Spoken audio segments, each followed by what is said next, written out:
میرے بھائیوں، محبت دل کی وابستگی، روح کا میلان، اس کو کہا جاتا ہے۔ دل انسانی جسم کا بادشاہ ہے۔ جو چیزیں دل میں پنپتی ہیں، جو خواہشات دل کے اندر قرار پکڑتی ہیں، سارا وجود وہی کرتا ہے۔ انسان کا پورا نظام اسی دل کی فرما برداری کرتا ہے۔ لیکن ہوتا یہ ہے کہ نہ چاہتے ہوئے بھی، سمجھ بوجھ رکھتے ہوئے بھی، چیزوں کے مضر اثرات سے آگاہی رکھتے ہوئے بھی بعض اوقات دل ایسی چیزوں کی طرف میلان کرتا ہے جو بڑی نقصان دہ ہوتی ہے۔ انسان کے وجود کا بھی، اس کی روح کا بھی، اس کے باطن کا بھی، وہ چیزیں بہت زیادہ نقصان کرتی ہیں، لیکن انسان ان سے بعض اوقات نجات نہیں حاصل کر پاتا۔ مثلا سب کو پتہ ہوتا ہے کہ ہرس، لالچ، ہوس یہ کوئی اچھی چیز نہیں۔ اللہ تعالیٰ اگر ضروریات کا رزق عطا کر دے اور ضروریات پوری ہونے لگ جائیں تو بہت اچھا ہے، لیکن نہ چاہتے ہوئے بھی بعض لوگ مال کی ہرس میں، ہوس میں، لالچ میں مبتلا ہو جاتے ہیں۔ یہ محبت دن بدن بڑھتی چلی جاتی ہے۔ وہ خود اپنے آپ سے کئی دفعہ سوال کرتے ہیں کہ یا دل تو نے تو ایک دفعہ یہ کہا تھا کہ بس میری ضروریات پوری ہونے لگ جائیں، 2 وقت کی روٹی چلنے لگ جائے، بچوں کے اخراجات نکلنے لگ جائیں، سر چھپانے کو ایک مکان مل جائے تو کافی ہے، اب تو کدھر نکل گیا؟ بہت سارا اس سے بڑھ کر اللہ نے فضل کر دیا، خواہش سے بڑھ کر عطا کر دیا، لیکن کہیں ٹھہراؤ نہیں ہو پا رہا، دل روک نہیں رہا۔ روز مال کی محبت، مال کا لالچ بڑھتا چلا جاتا ہے۔ یہ اس قدر زیادہ نقصان کرتا ہے کہ نبی کریم صلی اللہ تعالی علیہ وسلم نے ارشاد فرمایا کہ دنیا کی محبت ہر گناہ کی جڑ ہے۔ یعنی لوگ سمجھتے ہیں کہ معمولی بات ہے کہ میرے دل میں مال کی محبت بیٹھ گئی ہے، لیکن یہ بڑا گہرا مرض ہے۔ بعض لوگ کہتے ہیں نا کہ یہ مرض آ جائے تو اس کی وجہ سے 70 مرض اور بھی لگ جاتے ہیں۔ تو یہ دنیا کی محبت وہ مرض ہے، مال کی محبت وہ بیماری ہے کہ جس کی وجہ سے سینکڑوں امراض پیدا ہوتے ہیں، حلال حرام کی تمیز اٹھ جاتی ہے، رشتوں کا تقدس پامال ہو جاتا ہے، بہن بھائیوں کے رشتوں میں دراڑ آ جاتی ہے۔ لوگ اس مال کی محبت میں مبتلا ہو کر خونی رشتوں تک کو بھول جاتے ہیں۔ تو اگر محبت کو صحیح رستہ نہ ملا، یہ محبت الہی اور محبت رسول صلی اللہ تعالی علیہ وسلم کے خوبصورت عنوانات کی عادی نہ ہوئی، تو پھر یاد رکھیے گا کہ مال کی محبت تو پورے طور پر اجاڑ دے گی، اندر کو تباہ کر دے گی۔ ایک دوسری محبت بڑا نقصان کرتی ہے، وہ ہے شہرت کی محبت۔ میں چاہا جاؤں، میری شہرت ہو جائے، لوگ مجھے جانیں، کوئی ایسا طریقہ اپناؤں جس کی وجہ سے دنیا کے اندر فیمس ہو جاؤں، لوگ میرا نام لینے لگیں۔ آپ یقین کریں، سوشل میڈیا کے اوپر بڑے بڑے وزادار، بڑے بڑے باریش لوگ، بڑے بڑے اچھے اور اچھی قد و قامت اور اچھا نام رکھنے والے لوگ فقط مشہور ہونے کے لیے وہ حرکتیں کرتے پھرتے ہیں کہ کوئی بھی سنجیدہ آدمی دیکھے تو شرم سے اس کی نظر جھک جاتی۔ یہ شہرت، اس کا لالچ، یہ شہرت کی طلب اور شہرت حاصل کرنے کے لیے ایسے خطرناک طریقوں کا حصول، شہرت حاصل کرنے کے لیے ایسے کمزور اور ایسے اخلاق سے گرے ہوئے رویے کا انداز، تباہ کر دیا اس نے دنیا کو، اجاڑ کے رکھ دیا ہے لوگوں کو۔ آپ یقین کریں، اچھے بھلے سمجھدار لوگ تھے، اچھے بھلے معاملہ فہم لوگ تھے، الجھ گئے ہیں، ذہن بن گیا ہے کہ بس جو کچھ ہے وہ یہی شہرت ہی ہے۔ او میرے بھائیو سنو، حضرت مولا علی شیر خدا فرماتے ہیں، مصنف ابن ابی شیبہ میں موجود ہے، حضرت مولا کائنات فرماتے ہیں اسے مبارک ہو جسے تھوڑے لوگ جانتے ہیں۔ وہ قابل مبارکباد ہے جس کا تعارف کم لوگوں میں، زیادہ لوگوں میں جس کی شناخت نہیں ہے۔ میرے بھائی، آپ کبھی ان لوگوں سے پوچھ کر تو دیکھو، ان سے کبھی ملاقات تو کرو جو بڑے مشہور ہو گئے، کبھی ان کی تنہائی میں ان کے پاس تو بیٹھو، ان سے پوچھو تو صحیح، اس شہرت کے سبب سے انہیں کچھ ایسے کام بھی کرنا پڑتے ہیں جو وہ کرنا نہیں چاہتے، انہیں کچھ ایسے رستوں سے بھی گزرنا پڑتا ہے جہاں سے گزرنے کا کبھی انہوں نے سوچا بھی نہ تھا۔ وہ تو چاہتے تھے کہ کوئی تنہائی ہوتی، قرآن مجید کا نسخہ ہوتا، 500 دانے والی تسبیح ہوتی، کہیں مصلے کا نور ہوتا، دل میں ہو یاد تیری گوشہ تنہائی ہو، پھر تو خلوت میں عجب انجمن آرائی ہو۔ دل چاہتا تھا، لیکن یہ شہرت، اس کی طلب، ہاں ایک بات ہے، اگر آپ شہرت چاہتے ہیں، معروف ہونا چاہتے ہیں، مشہور ہونا چاہتے ہیں، بہت سارے لوگوں میں چاہتے ہیں کہ آپ کا نام سنہری حروف سے ہو اور زیادہ لوگ آپ کو جانے پہچانے، تو قرآن مجید نے نسخہ دیا ہے، فرمایا ان الذین آمنوا وعملوا الصالحات سیجعل لهم الرحمن ودا، جو ایمان لانے کے بعد نیک عمل کرے گا رب لوگوں کے دلوں میں محبت پیدا فرما دے گا، رحمان ایسا ماحول بنا دے گا کہ ان لوگوں کے دلوں میں، اللہ تعالیٰ لوگوں کے دلوں میں اس بندے کی محبت پیدا کر دے گا۔ ایک اور محبت ہوتی ہے، اولاد کی محبت، بڑی اچھی محبت ہے، ہونی چاہیے، لیکن اگر یہی اولاد شریعت کے راستے میں آنے لگے، اگر یہی اولاد اس طرح کا رویہ اختیار ہونے لگے کہ آپ کو اس کی خاطر حلال حرام کی تمیز بھولنا پڑے، یا اولاد کہیں رکاوٹ بنے شریعت کی راہ میں، تو پھر قرآن مجید نے کہا انما اموالکم و اولادکم فتنہ، پھر یہ تمہارے لیے آزمائش ہے، پھر تمہیں تھوڑا غور کرنا پڑے گا، تمہیں پھر دیکھنا پڑے گا، پھر تمہیں توجہ کرنی پڑے گی کہ کہیں اللہ رسول کے راستے میں تو نہیں آ رہی۔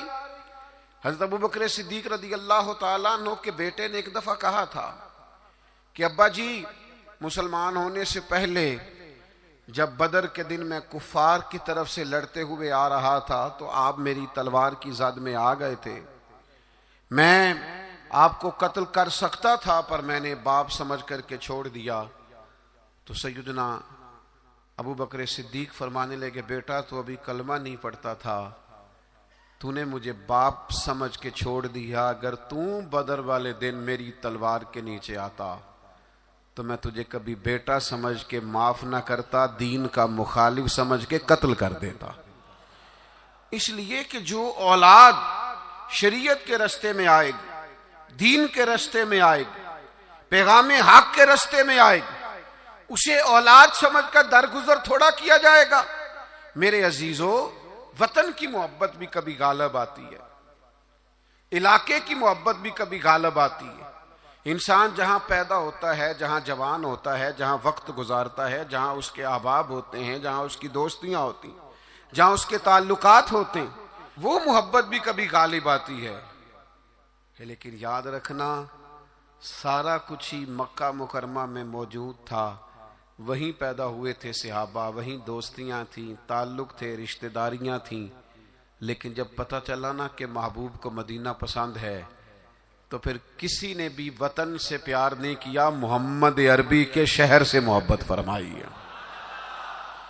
آپ ان ساری محبتوں کو گنتے جائیں، وہ دولت کی ہو، وہ شہرت کی ہو، وہ اقتدار کی ہو، وہ اولاد کی ہو، وہ محبت آپ کے لیے وطن کی محبت ہو، یہ ساری محبتیں قربان کی جائیں گی، لیکن اگر کسی محبت کو حاصل کیا جائے گا تو وہ اللہ رسول کی محبت ہے۔ میں آپ کی خدمت میں عرض کروں وہ محبت کس طرح حاصل کرنی ہے؟ دل و جان سے نہ رب رسول کا ہر فیصلہ قبول کرنا ہے۔ یہ ذرا غور کیجئے گا، یہ تھوڑا سمجھنے والا عنوان ہے۔ آپ اپنی قلب سے، روح سے، دل سے پوچھیں کہ مجھے پیار ہے نبی پاک سے۔ داتا صاحب نے ایک مقام پہ لکھا ہے جس سے محبت ہو اس پر غصہ نہیں آتا، جس سے محبت ہو اس کی طرف سفر کریں تو راستہ مشکل نہیں لگتا۔ جس سے محبت ہو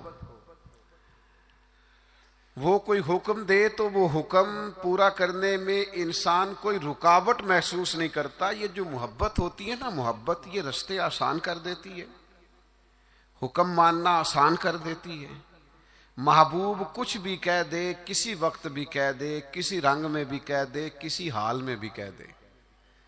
تو محبت ایک ایسی چیز ہے جو انسان کو اتنا خوبصورت بنا دیتی ہے کہ کمال ہو جاتا ہے۔ جب ایک انصاری نے نا نبی کریم علیہ السلام کا فیصلہ پورے طور پر نہیں نہ مانا، حضور نے ایک فیصلہ کیا، ایک انصاری تھے تو انہوں نے وہ فیصلہ پورے طور پر تسلیم نہیں کیا۔ اللہ تعالیٰ نے نا قرآن مجید میں ایک انوکھا انداز اختیار کیا، اور اس انداز کی قرآن مجید میں یہ واحد آیت ہے۔ اللہ کریم نے ارشاد فرمایا فلا وربک، محبوب مجھے تیرے رب کی قسم۔ اللہ کرے آپ کو سمجھ آئی ہو، قرآن مجید کی لذت آئی ہو۔ ذرا یہ انداز دیکھیے، یہ نہیں فرمایا کہ مجھے میری قسم ہو یا تیری قسم ہو، فلا وربک، محبوب مجھے تیرے رب کی قسم۔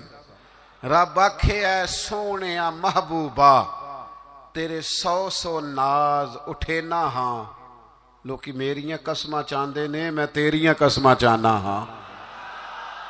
فلا وربک، محبوب مجھے تیرے رب کی قسم، لا یؤمنون حتی یحکموک فیما شجر بینہم، محبوب یہ اتنی دیر تک مومن نہیں ہو سکتے جب کہ ہر معاملے میں تیرا فیصلہ قبول نہ کریں۔ اور پھر کیا کریں؟ ثم لا یجدوا فی انفسہم حرجا مما قضیت ویسلموا تسلیما، اور پھر اپنے دل میں اس فیصلے کے بارے میں ذرا سا بوجھ بھی محسوس نہ کریں، پورے طور پر اپنی گردن جھکا دے محبوب تیرے فیصلوں پر۔ جب تک یہ والا رویہ اختیار نہیں نہ کرتے کہ تیرا ہر فیصلہ قبول ہو، تیری ہر بات قبول ہو، تیرا ہر رنگ قبول ہو، جب تک یہ تسلیم نہیں کرتے اتنی دیر تک رب ان کا ایمان قبول نہیں فرماتا۔ جب تک پورے طور پر قبول نہیں نہ ہوتے فیصلے۔ اچھا میں آپ کی خدمت میں ایک بات عرض کروں،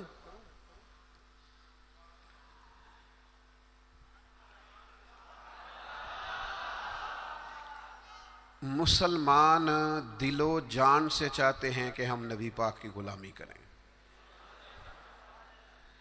مسلمانوں کی روح چاہتی ہے کہ ہم ہر وقت اپنے نبی کی بات مانیں۔ میں نے ایسے لوگوں کو دیکھا ہے جو بظاہر دین سے بڑے دور نظر آتے، جن کے بارے میں لوگوں کا خیال ہے کہ شاید بڑے گناہگار ہیں، نوجوان ہیں، دنیا دار ہیں، کچھ ایسے محکموں سے وابستہ ہیں جن کے بارے میں بعض اوقات بعض لوگ خیال کرتے ہیں کہ شاید یہ بالکل دین سے دور ہے۔ لیکن میں نے ہر قسم کے لوگوں میں وقت گزارا ہے، نوجوانوں کے ساتھ سفر کیے ہیں، ان کے بیچ بیٹھ کر ٹائم گزارا ہے۔ میں آپ کو سچ کہتا ہوں، تجربے کے بعد کہتا ہوں، سمجھ بوجھ کے کہتا ہوں، کلین شیو والے نوجوانوں کی آنکھوں میں حضور کی محبت کے لیے آئے ہوئے آنسو دیکھ کے کہتا ہوں، چڑھتی جوانیاں جو مدینے کے لیے تڑپتی ہیں، ان جوانیوں کے دامن سے پھوٹنے والی ضیائیں دیکھ کر کہتا ہوں، چاہتے ہیں مسلمان حضور کی غلامی کریں۔ صرف مسئلہ پتہ کتنا ہے؟ بارش کا پہلا قطرہ نہیں بنتے، قدم نہیں اٹھاتے، فیصلہ نہیں کرتے، اپنے اندر وہ جو ولولہ ہے، وہ جو شوق ہے، اس کو نہ عملی جامہ نہیں پہناتے. آپ کے اندر تڑپ ہے، بس آپ شروع کریں. چھوڑیں آپ کسی سے پوچھنا کیوں ہے، بس شروع کر دیں درود و سلام پڑھنا. چھوڑیں ماحول کو کیا دیکھنا ہے. اگر آپ کو پتہ چل گیا ہے کہ محبوب کو داڑھی والا چہرہ پسند ہے تو پھر کسی کو پسند ہو نہ ہو، رنگے چمن پسند نہ پھولوں کی بو پسند، ہم کو ہے وہ پسند جسے آئے تو پسند. پھر فیصلہ کریں، پھر توجہ کریں. نبی پاک علیہ الصلوۃ والسلام کبھی اشارتاً بھی کوئی بات کرتے نا. اچھا، میں بہت سارے صوفیاء کو جب پڑھتا ہوں نا، اور بالخصوص عاشقوں کی داستانیں پڑھتا ہوں، تو جو رنگ عاشقوں نے پیش کیا ہے نا، وہ کسی اور کے بس کی بات ہی نہیں.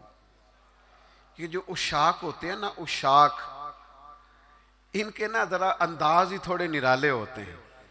الٹی ہی چال چلتے ہیں دیوان گانے عشق، یہ آنکھوں کو بند کرتے ہیں پر دیدار کے لیے.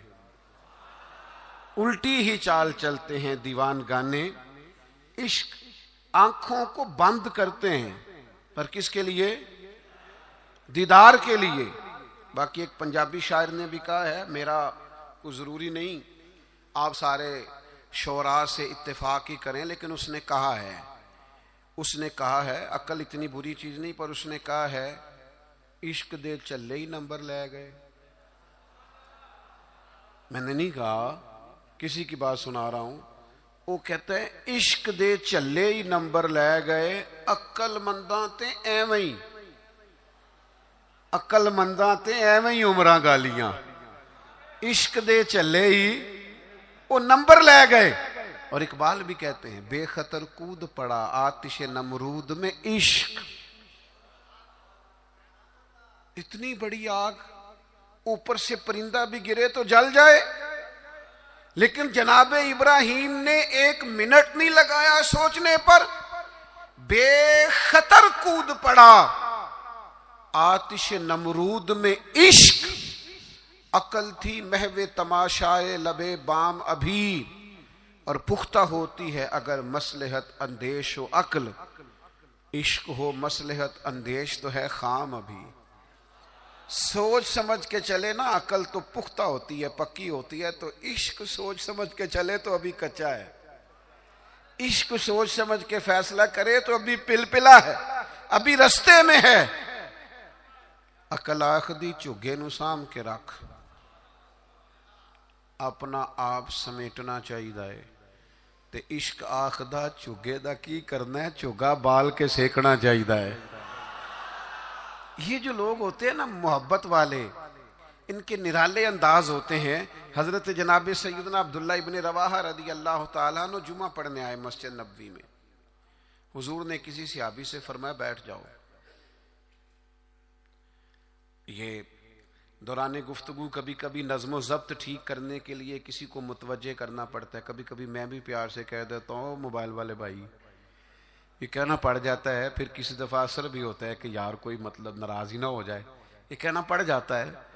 تو اب میں تو اس لیے کہتا ہوں کہ موبائل والے بھائی کہوں گا تو کوئی ناراض نہیں ہوگا، اس لیے کہ سارے ہی موبائل والے بھائی کے، اس میں ناراضگی والی یہ کسے باشد ہے، سارے ہی موبائل والے بھائی ہیں، کوئی انشاءاللہ بگڑے گا. بہرحال آپ توجہ کریں میری بات پر. تو کبھی کبھی نظم و ضبط ٹھیک کرنے کے لیے کہنا پڑتا ہے. تو حضور نے فرمایا بیٹھ جاؤ. کہہ دیا کسی کو. حضرت عبداللہ بن رواحہ رضی اللہ تعالیٰ عنہ مسجد نبوی شریف کے دروازے پہ تھے، ان کے کانوں میں آواز گئی، وہیں بیٹھ گئے. نبی پاک صلی اللہ تعالیٰ علیہ وآلہ وسلم نے نماز کے بعد فرمایا عبداللہ وہیں بیٹھ گئے، حضور آپ نے کہا نہیں تھا. تو جو نبی پاک علیہ السلام نے اس پر تبصرہ کیا ہے نا، اسے ابن حجر اسقلانی نے لکھا ہے. حضور نے کسی سے کہا بیٹھ جاؤ، حضور نے کسی سے کہا بیٹھ جاؤ، پر محبت رسول کا عالم دیکھو. حضرت عبداللہ ابن رواحہ دروازے پر بیٹھ گئے، چونکہ حضور نے نام نہیں نہ لیا، وہ وہیں بیٹھ گئے. تو حضور علیہ الصلوۃ والسلام نے کیا تبصرہ کیا؟ اللہ کے محبوب فرمانے لگے اللہ تعالی تمہاری اللہ رسول کی فرما برداری کی ہرس میں اللہ اور اضافہ کر دے. یہ جو تمہارے اندر ہرس ہے نا کہ میں نے رب رسول کی فرما برداری کرنی ہے، عبداللہ میری دعا ہے اللہ اس ہرس میں اضافہ کر دے. ہرس بڑے ہیں، انسان بڑی چیزوں کا حریص ہے، پر حضور فرما رہے ہیں میرے صحابہ رب رسول کی فرما برداری کے حریص ہیں. یہ ہرس کرتے ہیں کہ زیادہ سے زیادہ غلامی ہو، زیادہ سے زیادہ فرما برداری کر، زیادہ سے زیادہ محبوب کے نقش قدم چلیں. میرے دوستو، اسی طرح ایک صحابی اور تھے، حضور نے فرمایا بیٹھ جا، تو مسجد کے باہر ہی بیٹھ گئے. ان کا نام تھا آس. تو حضور نے فرمایا کہاں تھے بھائی، نماز میں نظر نہیں آئے. یا رسول اللہ وہ آپ نے فرمایا نہیں تھا بیٹھ جاؤ. اچھا حضور نے کسی اور سے کہا پر سانو قید سجن دا گہنا ہے. حضور نے کسی اور سے کہا، وہ دروازے کے باہر بیٹھ گئے. تو نبی کریم صلی اللہ تعالی علیہ وسلم نے فرمایا آس کہاں تھے؟ حضور میں دروازے کے باہر بیٹھ گیا. تو حضور مسکرائے، فرمایا تم آس نہیں ہو، تم تو مطیع ہو، تم تو فرما بردار ہو. آج سے تمہارا نام مطیع ہے، فرما برداری کرنے والا ہے. تم ایسے فرما بردار ہو کہ میں کسی اور کو اشارہ کروں. تم اتنے محبت کرنے والے ہو، تم سمجھتے ہو میرے محبوب کی بات ہے نا تو مجھے بھی آگے بڑھ کے قبول کرنی چاہیے. میرے عزیزو، میں نے کہا ہم چاہتے ہیں حضور کی محبت کے مطابق عمل کریں، لوٹ آئیں، لیکن ہم نا بارش کا پہلا قطرہ نہیں بنتے، فیصلہ نہیں کرتے. آگے بڑھوں؟ ہمارے ضمیر جاگ گئے ہیں، پتہ ہمیں چل گیا ہے کہ حال نہ جمہوریت، نہ ڈکٹیٹرشپ، نہ صدارتی نظام، نہ فلانا نظام. پتہ ہمیں چل گیا ہے کہ جینے کی طرف دیکھ نہ مرنے کی طرف دیکھ، جب چوٹ لگے دل پر تو مدینے کی طرف دیکھ. پتہ ہمیں چل گیا ہے کہ نجات حضور کے قدموں میں ہے. سمجھ ہمیں آ گئی ہے کہ نجات نبی پاک کے قدموں میں ہے. لیکن ہم پتہ کیا کرتے ہیں، ہم نہ وہیں الجھے رہتے ہیں، بات کو سمجھتے نہیں، آگے بڑھتے نہیں. ضمیر جاگ گیا ہے، فیصلہ نہیں کرتے. چلو پورے ملک میں تو دین نافذ ہوگا، انشاءاللہ ہوگا. اپنے 6 فٹ کے قد پہ نہ نافذ کریں، اپنے گھر پہ نہ نافذ کریں، اپنے دفتر پہ نہ نافذ کریں، اپنے ادارے میں نہ نافذ کریں، اپنے یاروں میں نہ نافذ کریں. یہاں سے تو شروع کریں نا، یہاں سے تو آغاز کریں. آپ یقین کریں 5 دوست اگر آپ کہیں اکٹھے ہیں نا، 5 دوست، تو ایک دوست شروع کر دے جب بھی ملاقات ہو نبی کریم کی کوئی حدیث بیان کرے. ایک دوست کہنا شروع کر دے یار آؤ نا نماز پڑھنے چلیں. ایک دیکھو میں نے 5 میں سے ایک کہا ہے. ایک کہنا شروع کر دے یار بس آپ جھوٹ نہیں بولنا یار، بس بڑا ہو گیا. ایک صرف ان میں سے پیغام دے کہ نہیں یار دھوکہ دہی نہیں کرنی.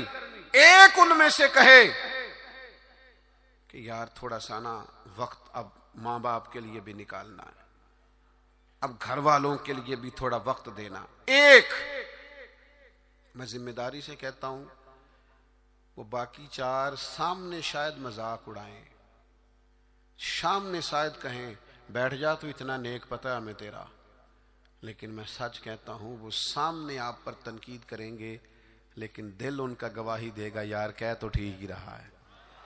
یہ دین کے اندر، یہ نبی پاک کی محبت کے پیغام کے اندر اللہ نے نا جاذبیت بڑی رکھی ہے، اس میں کشش بڑی رکھی ہے، اسلام کے اندر لچک بڑی رکھی ہے. اسلام کی فطرت میں قدرت نے لچک دی ہے، اتنا ہی یہ ابھرے گا جتنا کہ دبا دو گے. اس کے اندر سے ہمیشہ ضیاء پھوٹتی ہے، روشنی نکلتی ہے. آپ حضور کا پیغام دے دیں، مزاج بنائیں، کہہ دیں، آپ یقین کریں بڑا لطف آئے گا، بڑا مزہ آئے گا. اس کے اندر بڑا کرم ہوتا ہوا آپ کو دکھائی دے گا. آپ محسوس کریں گے کہ میرے کہہ دینے سے انقلاب آ گیا، بہتری آ گئی. آپ اس پہ اور یہ سب کے لیے بنائیں آپ، یہ کسی کے حق میں بھی کوئی بھی سامنے ہو آپ کا نعرہ ہمیشہ محبت رسول کا ہونا چاہیے. وہ دوستوں کی محفل ہو، گھر میں ہو، دفتر میں ہو. بات ایک صحابی تھے حضرت برا بن مالک، نوجوان تھے. اچھا، جس طرح سیر کرنے کا مزہ جوانی میں ہے نا، کپڑے پہننے کا لطف جوانی میں ہے، سفر کرنے کا ذائقہ جوانی میں ہے، چلو مجھے کہہ لینے دو، کھانے پینے کا لطف بھی جوانی میں ہے. جس طرح دوستوں کے ساتھ آنے جانے، بیٹھنے، گپ شپ کرنے کا لطف جوانی میں ہے. او میرے بھائیوں، حضور سے عشق کرنے کا مزہ بھی جوانی میں ہے. یہ کبھی جوانی میں لگ جائے نا، عشق لگا سی کھیڈاں کھیڑ دینوں. کوئی نہیں سمجھ آئی آپ کو؟ اگر آئی ہوتی نا تو یقین کرو آپ کو سمجھ آ جاتی. اگر یہ سمجھ آئی ہوتی تو آپ کو سمجھ آ جاتی. عشق لگا سی کھیڈاں کھیڑ دینوں، تے مینوں کھیڈاں بھل گئیاں. میں تے کجل پایا سی یار دے ویکھنے نو، پھر میں او دی یاد وچ روندیاں ڈل گئیاں. حیدر شاہ اس گلی کدے نہ رول دی، پر ہن تے رول دی رول گئیاں. مجھے کچھ دوست کہتے ہیں کئی دفعہ، آپ تھکتے نہیں؟ کبھی آپ بلوچستان میں ہوتے ہیں، کبھی آپ سندھ میں ہوتے ہیں، اگلے دن پتہ چلتا ہے کہ آپ لاہور کی کسی تقریب میں شریک تھے، پھر کچھ دنوں کے بعد ہمیں خبر آتی ہے کہ یہ تو بہاولپور پہنچ گئے. تو آپ تھکتے نہیں؟ تو میں کہتا ہوں کہ کبھی عرش پر، کبھی فرش پر، کبھی در بدر، کبھی ان کے در. غم عاشقی تیرا شکریہ میں کہاں کہاں سے گزر گیا، اور عدم سے لائی ہے ہستی میں آرزو رسول. کہاں کہاں لیے پھرتی ہے جستجو رسول. پر ایک شوق ہے ان سارے سفروں کا، ان ساری صحبتوں کا. میں اب آ کے یہ کیفیت ہوئی ہے کہ کبھی کمر درد کرتی ہے، کبھی پٹھوں میں تکلیف ہوتی ہے، کسی وقت آنکھوں میں تکلیف ہو جاتی ہے. تو یہ سارے سفر، یہ ساری جد و جہد، کسی وقت عرض کرتا ہوں محبوب کی بارگاہ میں کہ عدم سے لائی ہے ہستی میں آرزو رسول. ہمیں کہاں کہاں لیے پھرتی ہے جستجو رسول. بس اتنی آرزو ہے کہ عجب نظارہ ہو میدان حشر میں بے دم، کہ سب ہوں پیش خدا اور میں روبرو رسول. اتنا سا دل کرتا ہے کہ عجب نظارہ ہو میدان حشر میں بے دم، سب ہوں. ایک صحابی ہیں حضرت برا بن مالک رضی اللہ تعالی، چڑھتی جوانی اور عشق رسول بھی پورا جوبن پہ. ان کے قد کاٹ کا بھی پورا باکپن اور محبت رسول کے دریا بھی پورے کا پورا ان کے سینے میں موجزن. تو حضور کا مجھے یوں لگتا ہے کہ ارادہ کرم ہوا کہ لوگوں کو بتاؤں بھلا یہ مجھ سے کتنی محبت کرتا ہے. نبی کریم علیہ السلام نے فرمایا میں کوئی حکم دوں تو پورا کرو گے؟ بڑے خوش قسمت تھے جو حضور کے سامنے نبی پاک سے حکم لیتے تھے. فرمایا برا میں کوئی حکم دوں تو پورا کرو گے؟ عرض کی حضور حکم کریں تو صحیح. تو محبوب نے مسکرا کے فرمایا جاؤ اپنے باپ کی گردن کاٹ کے لاؤ. تلوار تھامی اور دوڑ پڑے، بھاگے. کریم محبوب فرمانے لگے جاؤ اسے پکڑ لو ورنہ یہ سچ مچ باپ کی گردن لے آئے گا. ان کو صحابہ پکڑ کے لائے تو محبوب فرمانے لگے وہ تو ایک بات گویا آزمانے کو کی تھی، میں کوئی رشتے توڑنے تو نہیں آیا دنیا میں تو رشتے جوڑنے آیا. ان کی محبت رسول کا یہ لیول تھا کہ آپ حکم کریں تو میں باپ کی گردن لانے کو تیار ہوں. گویا میں ہر رشتے، ہر ناطے کی قربانی پیش کرنے کو تیار ہوں. یا رسول اللہ مجھے صرف آپ چاہیے. ان کی محبت کا یہ لیول تھا. اور اس لیول پر انہیں اجر کیا ملا؟ جب وہ بیمار ہوئے تو محبوب تیمارداری کے لیے گئے. میں نے سنا ہے وہ بن سنور کر میری عیادت کو آ رہے ہیں. میں سوچتا ہوں کہ کیا بنے گا، وہ آ رہے ہیں، میں جا رہا ہوں۔ حضور تیمارداری کے لیے تشریف لائے۔ اللہ کے حبیب صلی اللہ تعالی علیہ وسلم نے ان کی حالت دیکھی تو ایک دعا فرمائی۔ محبوب فرمانے لگے اے اللہ، دیکھیں اس دعا کا حسن دیکھیں، فرمایا اے اللہ جب برا بن مالک سے تیری ملاقات ہونا تو اس سے مسکرا کے ملنا جو تیری شان کے لائق ہے۔ اے اللہ تو اس سے مسکرا کے ملنا اور یہ تجھ سے مسکرا کے ملے۔ اور سنو میرے بھائیوں، اس حدیث پاک کا نتیجہ سنو۔ اس کا نتیجہ علماء فرماتے ہیں یہ نکلتا ہے کہ جو مصطفیٰ کریم سے رج کے محبت کرے گا، کھل کے محبت کرے گا، ہر رشتے سے بڑھ کر حضور سے محبت کرے گا، اس کے اجر کے لیے حضور نے دعا فرمائی ہے جب قیامت میں اللہ کے حضور حاضر ہوگا تو رب اس سے مسکرا کے ملاقات کرے گا جو اس کی شان کے لائق، اور بندہ بھی رب سے مسکرا کے ملے گا۔ میرے عزیز یاد رکھیے گا کہ اپنی زندگی کے اندر حضور کی محبت ہمیشہ اپنا لیں۔ اچھا بعض اوقات نا نبی پاک علیہ السلام کی محبت کے لیے مشکل فیصلے بھی کرنے پڑیں گے، کٹھن رستوں سے بھی گزرنا پڑے گا۔ آپ کو سارا قبیلہ منع کرے گا، ساری برادری روکے گی، مجھے کہہ لینے دو، خاندان میں والدین بھی منع کریں گے۔ آپ کو محبت رسول کے رستے پر چلنا ہے تو بہت سارے احباب بھی آپ کو کہیں گے یار دنیا کا بھی ماحول سمجھنا پڑتا ہے، حالات دیکھو بدل گئے۔ معاذ اللہ کچھ لوگ یہ بھی کہتے ہیں وہ زمانہ اور تھا، یہ زمانہ اور ہے۔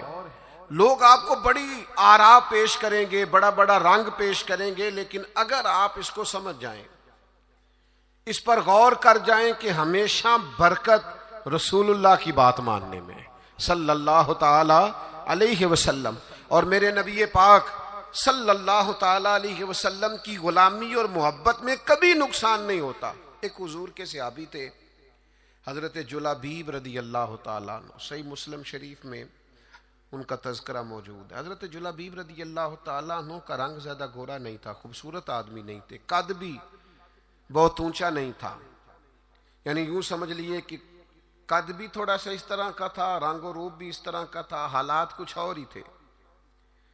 ان کی شادی نہیں ہوتی تھی۔ اللہ کے رسول صلی اللہ تعالی علیہ وسلم نے فرمایا جاؤ فلاں قبیلے میں جا کے ان لوگوں سے کہو اپنی بیٹی کا نکاح تیرے ساتھ کر دیں۔ وہ چلے گئے، ان لوگوں سے جا کے کہا، لیکن ان لوگوں نے جب حضرت جلابیب رضی اللہ تعالیٰ عنہ کا نام سنا نا، یہ وہی جلابیب ہیں جن کے بارے میں نبی پاک نے فرمایا یہ مجھ سے ہے اور میں اس سے ہوں۔ لوگوں نے جب آپ کا نام سنا تو ظاہر ہے بیٹی والے بڑا سوچا کرتے ہیں، ان کو غور کرنے کا پورا حق حاصل ہوتا ہے۔ انہوں نے کہا حضرت جلابیب نہ تو قد کاٹ ہے، نہ رنگ روپ ہے، نہ پاس کوئی پیسہ ہے، تو یہ کس طرح بات آگے چلے گی، کس طرح معاملہ بہتر ہوگا؟ انہوں نے تھوڑی لیت و لالا کی بات کرنے میں، سمجھنے میں تھوڑا وقت لیا۔ وہ جس بیٹی کے لیے پیغام نکاح لے کے گئے تھے وہ پردے کے پیچھے سے بولی، کہنے لگی آپ مجھے حضور کے حوالے کریں۔ فیصلہ اگرچہ مشکل ہے، رستہ اگرچہ کٹھن ہے، پر چونکہ نبی کریم نے فرمایا ہے لہذا آپ مجھے حضور کے حوالے کریں۔ اس خاتون کا نکاح اللہ کے محبوب کے حکم پر حضرت جلابیب سے ہو گیا۔ 2 دعائیں میرے نبی پاک نے دی۔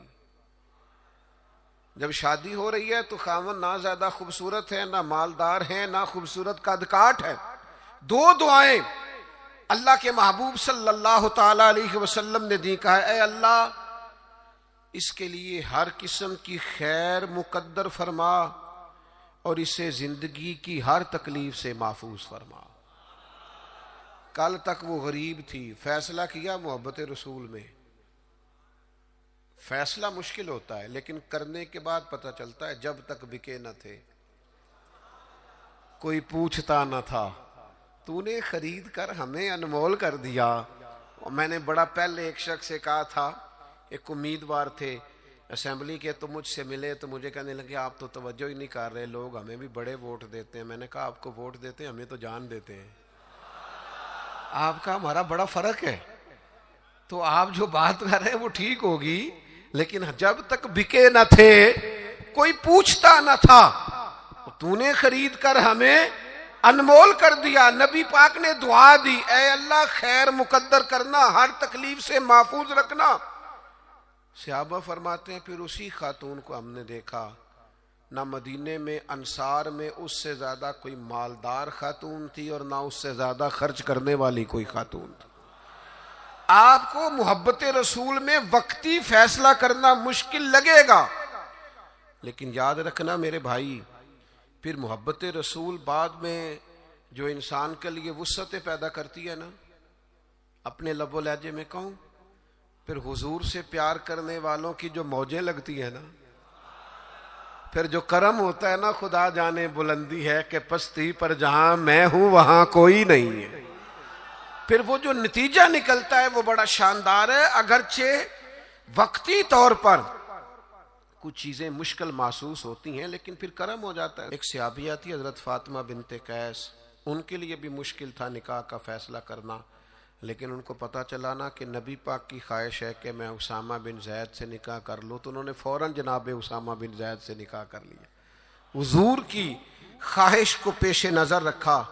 دو تین چیزیں ہمیں سمجھنی ہے، بس بات سمیٹنے لگا ہوں۔ ایک تو جہاں جہاں نبی پاک نے حد بندی کی ہے نا، اس حد بندی کو کبھی نہیں توڑنا۔ جو حدود، جو دائرے، جو قوانین نبی کریم نے بیان فرما دیے ہیں، ان سے کبھی تجاوز نہیں کرنا۔ دیکھو سونے کی انگوٹھی حضور نے مرد کو حرام قرار دی، سارا زمانہ بھی کہے تو یہ ہاتھ پر پہننی نہیں چاہیے۔ کچھ چیزیں ہیں جن میں حضور نے نا حد بندی کر دی۔ پیتل تانبا مرد کے لیے نہیں جائز، نہ پہنے آپ، ریشم کا لباس نہ پہنے۔ جہاں حضور نے تعین کر دیا حدود کا، آپ کوئی اتنا مشکل مسئلہ نہیں ہے۔ آپ اس پہ، ایک صحابیہ تھیں، ان کا سگا بھائی انتقال کر گیا، تو نبی پاک علیہ السلام نے حکم دیا ہے کہ کسی کا بھی سوگ 3 دن سے زیادہ نہیں کرنا، سوائے اس عورت کے لیے جس کا خامد چلا جائے وہ عدت پوری کرے۔ تو صحابیہ 3 دن کے بعد اٹھیں، خوشبو لگائی، دھلے ہوئے کپڑے پہنے، وقتی طور پر اس وقت جو مروج زینت تھی وہ زینت اختیار کی، اور پھر کہنے لگی مجھے اس زینت کی ضرورت نہیں تھی، پر چونکہ نبی پاک نے فرمایا 3 دن سے زیادہ سوگ نہیں کرنا، لہٰذا میں اٹھ کے اس لیے کپڑے بدلے ہیں کہ میں کسی اور کی طرف نہیں دیکھنا چاہتی، مدینے والے محبوب کی شریعت کی طرف دیکھنا چاہتی ہوں۔ جو حدود نبی پاک صلی اللہ علیہ وسلم نے ہمارے لیے مقرر فرمائی ہیں، ان سے کبھی بھی ہم نے تجاوز نہیں کرنا۔ دوسری بات یہ ہے کہ محبت رسول کا ہم سے تقاضا یہ ہے کہ جب رب رسول کو راضی کرنا ہو نا، پھر اپنی ذات نہیں دیکھنی، میرا قد بہت بڑا ہے تو فلاں سے معافی مانگوں، میں اتنا بڑا آدمی ہوں تو اب میں جھک جاؤں، مجھے اتنے لوگ جانتے ہیں تو اب میں جناب تھوڑا سا اپنی گردن کو جھکاؤں۔ میں عاشق رسول میں نہیں ہوتی۔ عاشقان رسول کے اندر کسی قسم کی انا پرستی، عاشق لوگ تے رملے کملے، وہ تو بیچارے سیدھے سادے لوگ ہوتے ہیں، ان کے تو مزاج کے اندر فقیری ہوتی ہے، سادگی ہوتی ہے۔ حضرت خالد بن ولید فرماتے ہیں میرا اور جناب عمار ابن یاسر کا رضی اللہ تعالی عنہما، دونوں صحابہ جلیل القدر ہیں، عظیم مرتبے والے، جناب خالد بن ولید فرماتے ہیں کسی بات میں حضرت عمار ابن یاسر سے شکر رنجی ہو گئی، تو جناب عمار ابن یاسر حضور کی بارگاہ میں پہنچے، میں بھی پہنچا، فرماتے ہیں دونوں کی بات سن کے بس حضور نے اتنا کہا، کوئی فیصلہ نہیں فرمایا کہ اس میں غلطی پر کون ہے، حق پر کون۔ نبی کریم صلی اللہ علیہ وسلم نے بس اتنا فرمایا، یاد رکھنا جس نے عمار ابن یاسر کو ناراض کیا اس نے اللہ رسول کو ناراض کیا، بھائی اتنی بات حضور نے کر دی۔ حضرت خالد بن ولید سپہ سالار آدمی تھے، بڑے قبیلے کے تھے، بڑا قد کاٹ تھا، بڑا نام تھا، بڑی بلے بلے تھی، سیف اللہ ہیں. لیکن آپ فرماتے ہیں چونکہ حضور نے فرمایا عمار ابن یاسر کو راضی کرو گے تو اللہ رسول راضی ہوں گے، فرمایا میں ان کے پیچھے پیچھے پھرنے لگا. میرے لیے ان کی رضا سے بڑھ کر کوئی اور رضا، اور کوئی رضا حیدر شاہ اس گلی کدے نہ رول دی. پر ہن تے رول گئیاں جب نبی پاک نے فرمایا ہے کہ یہ رضا. دیکھیں نا، حضور نے حضرت اسامہ بن زید کو لشکر کا امیر بنایا تھا، حضور کا وصال ظاہری ہوا تو حضرت ابوبکر صدیق کو لوگوں نے مشورہ دیا کہ آپ اس نوجوان کو، یہ بالکل جوان ہے ابھی، بڑے بڑے کبار صحابہ موجود ہیں، کسی اور کو بنا دیں. فرمایا اسے پیچھے کروں جسے مدینے والے محبوب نے آگے لگایا ہے، بلکہ ان کو گھوڑے پہ سوار کر کے خود اسی گھوڑے کی لگام پکڑ کے جناب صدیق اکبر امیر المومنین پیدل چل رہے ہیں. تو اسامہ بن زید نے کہا امیر المومنین آپ اوپر آئیے. فرمایا تو اوپر ہی رہ جسے حضور نے امیر مقرر فرما دیا ہے. تو میرے بھائی آپ پھر یہ نہ محسوس کرے کہ میں بڑا چودھری ہوں، میرا بڑا قد کاٹ ہے، پھر ہم نے اپنا قد نہیں دیکھنا، محبوب پاک کی نظر عنایت کو دیکھنا ہے، حضور کی رضا کو دیکھنا ہے. یاد رکھیے گا ایک تیسری بات، ایک حدود کو نہیں توڑنا، ایک حضور کی رضا حاصل کرنے کے لیے اپنی انا نہیں سامنے آنے دینی. ایک تیسری بات اور، طرز زندگی سادہ اختیار کرنا ہے اگر حضور سے پیار کرنا ہے تو. بڑی ضروری بات ہے، بڑی ضروری.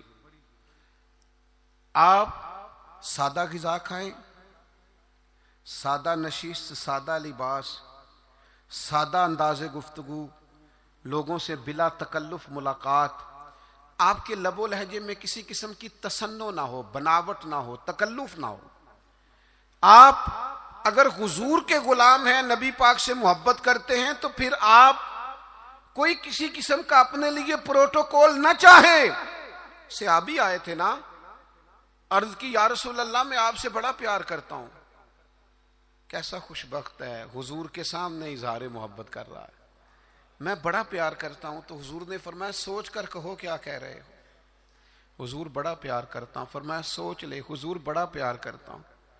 تیسری دفعہ محبوب نے فرمایا سوچ لے. حضور مجھے بڑا عشق ہے آپ سے.